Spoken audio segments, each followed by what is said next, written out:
So let's start with consistency and ego. So the interesting thing that I've learned, so my question to myself is, okay, I'm very disciplined. I teach discipline, I teach consistency. I've experienced the benefits of consistency. So how come I can't wake up in the morning and be consistent at everything I want to be consistent at? Right? Whether it's nutrition or working out, or how is it I can't be consistent, or even it took me 4 years to study the Course in Miracles every day, or 9 months to say thank you. Like the guy who stands on stage and teaches people to say thank you. Why did it take me 9 months before I could do it 30 straight days? Consistency, the ego exists in your conscious mind. The conscious mind tries to protect yourself with the ego. Well, when you try to do something every day, your ego doesn't like that, right? It's protecting yourself because it's hard, right? To do something every day doesn't feel good all the time. Where we want to be consistent is in our subconscious and unconscious, because your ego doesn't exist there. The ego doesn't exist in the subconscious. But how do you get something into the subconscious or the unconscious competency? By doing something consistently. Right? And that's why people who have obsessions, addictions, personality traits, characteristics that are so consciously logical. I want to lose weight, right? Or I want to quit drinking. Right? Someone's a poor alcoholic or a gambler. I want to stop gambling. When they're not in it, outside of their ego, right? There's no resistance, right? They're in that conscious, subconscious, all working. But the minute the resistance starts, what do? Fear of loss. I'm not gonna be able to drink, I'm not gonna be able to gamble, and the ego starts saying you gotta protect yourself, so we limit the consistency. So how do we become consistent? And it's something I'm working on, is how can I teach people, I talk a lot about all these little things, do it now, student in the calendar. We were even talking about some of the things today in the car, Dan, coming over, and I still think to myself, doesn't really matter what I effing teach you if I can't teach you to be consistent. So how can we become more consistent? Number one is awareness. So first we have to be aware when we're not consistent. And when we become aware, second is we have to take our ego out of it. Because immediately when we're not consistent, how do we feel? Bad. Right? And when we put faith in what we don't want, what do we get? More of what we don't want. And the worse we feel about ourselves, the more likely we're not going to be consistent. And it keeps snowballing. So first is awareness. Second is, okay, now what can I do to make this happen? I believe lowering the bar is the key. We were discussing how I keep everything balanced by being of service when I have my own family. And aren't you supposed to be of service to everyone? And how can you be service to your wife because I'm consistent. It takes less time. It takes less time because I've lowered the bar. I've realized that I have 3 teenage daughters, 19, 17, and 14.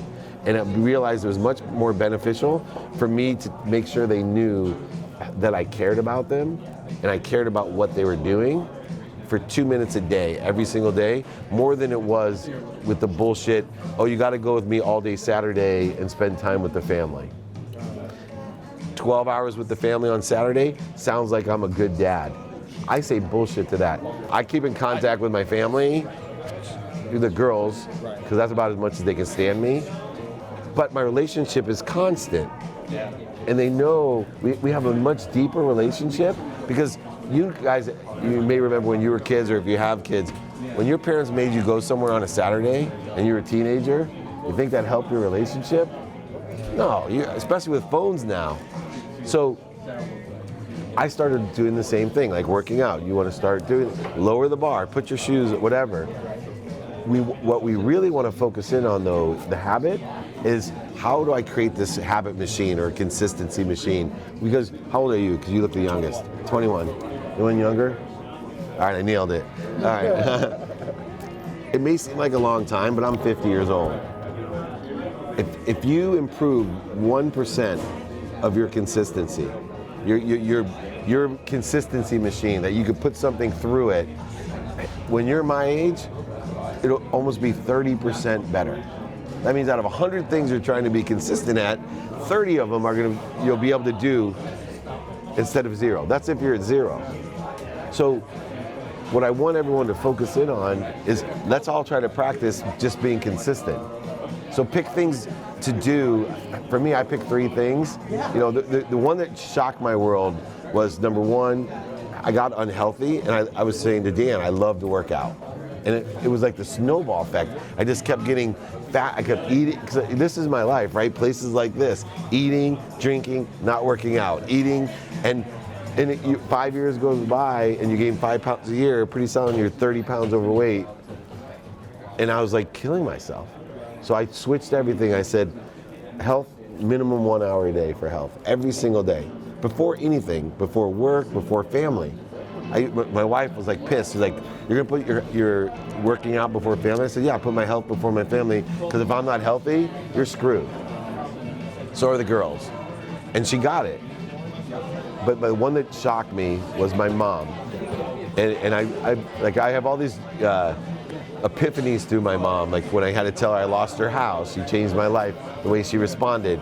This one was different though. My mom is the queen of Jewish guilt. That's why my siblings are successful.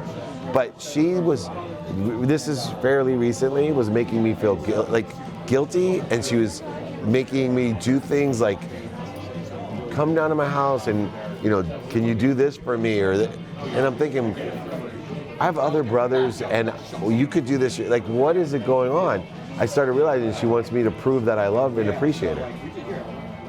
So I put this thing to a test because I was just getting the workout thing. I said, all right, I should call my mom every day. And I'm like, that's not realistic.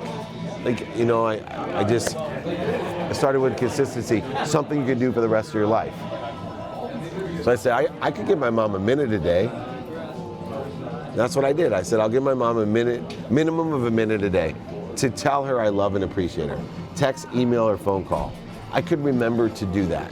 And the funny thing about the best things that change your life, like gratitude, or telling someone you love and appreciate her, or eating right, or working out, is they don't cost anything.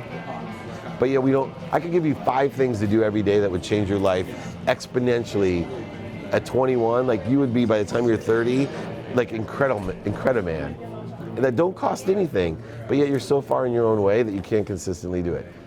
I'll tell you, everyone here, if you try for 2 weeks even, spend a minute a day telling your mom you love and appreciate her if she's still here. Watch how your relationship changes. A minute, 14 minutes that we waste in one day, you can spend in 2 weeks, and your relationship with your mom will change completely, because all most moms want to hear is that you love them and appreciate them. It means the world to them. More than buying them a house, more than buying them a car. My son calls me every day. I've seen my mom, go somewhere and not any of the awards, not any of the BS stuff, right? Like she'll talk to people there and like, oh my gosh, you must be so proud, blah, blah, blah. And I can see her say, well, he calls me every day.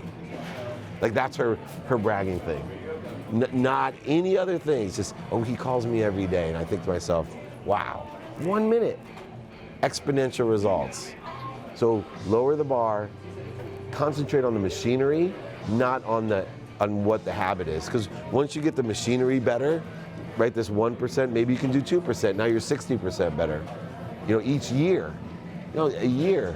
If you take the percentage, a percentage is 365 days.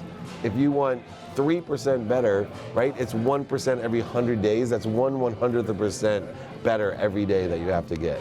These are easy numbers to lower the bar, but they have extraordinary results in the long run, and they have an exponential effect. Every single thing. Everyone here knows the zero effect, right? The zero. If you don't do something every day, it literally will zero you out. You don't get that exponential. If you stick to something 14 days, you'll get 1 times 2 times 3 times 4, permeates all the way up. Huge effects.